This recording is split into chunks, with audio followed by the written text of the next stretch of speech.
1920ပြည့်နှစ်တွေရဲ့နက်နက်ခင်း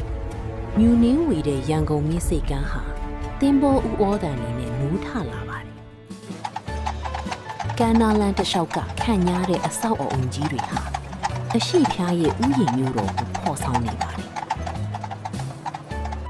ပန်းစိုးတန်းလမ်းစုံမှာတော့မြင်းလေးတွေလန်ချားတွေနဲ့လူသားတွေဟာဟန်ချက်ညီဖြတ်တန်းနေကြတယ်။လက်ဖက်ရည်ဆိုင်ကလာတဲ့အငွေ့တစ်ထောင်ထောင်နဲ့ရနံ့ဟာရန်ကုန်သားတို့ရဲ့နေ့စဉ်ဘဝကိုစတင်စေခဲ့ပါတယ်။ဓာတ်ရထားတန်တကြုံချုံနဲ့အတူကြောင်းသွားနေတဲ့ကလေးငယ်တွေရဲ့အတန်ဟာမြို့ပြကိုတက်ဝင်စေပါတယ်။စကော့စည်းထဲမှာတော့ရောင်စုံပိုးထည်တွေနဲ့ကဘာလှည့်ခီးတွေစီကားလိုနေတဲ့စီးပွားရေးအချက်ချပေါ့။ရုပ်ရှင်ရုံးကြီးတွေရှိကလက်ရီးပတိပိုစတာတွေဟာထိုခေတ်ကအမှုပညာရဲ့အထွတ်အထိပ်ဖြစ်ခဲ့ပါတယ်။အင်းရကန်ဆောင်မှာထီးလေးကိုစီနဲ့လမ်းလျှောက်နေတဲ့ပုံရိပ်တွေဟာ1950ဝန်းကျင်ရဲ့အီးချမ်းတဲ့မြေတွေပါ။ရန်ကုန်တက္ကသိုလ်ဝင်းနှင်းတပင်ရှိကပညာတတ်လူငယ်တွေဟာ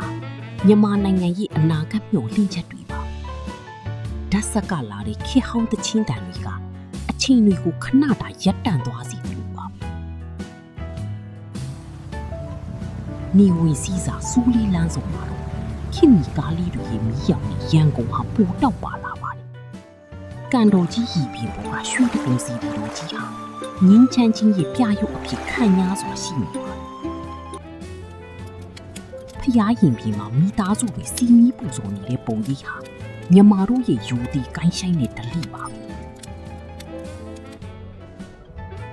။ညမီးရောင်နဲ့အောက်မှာတိတ်ဆိတ်နေတဲ့ရန်ကုန်မြို့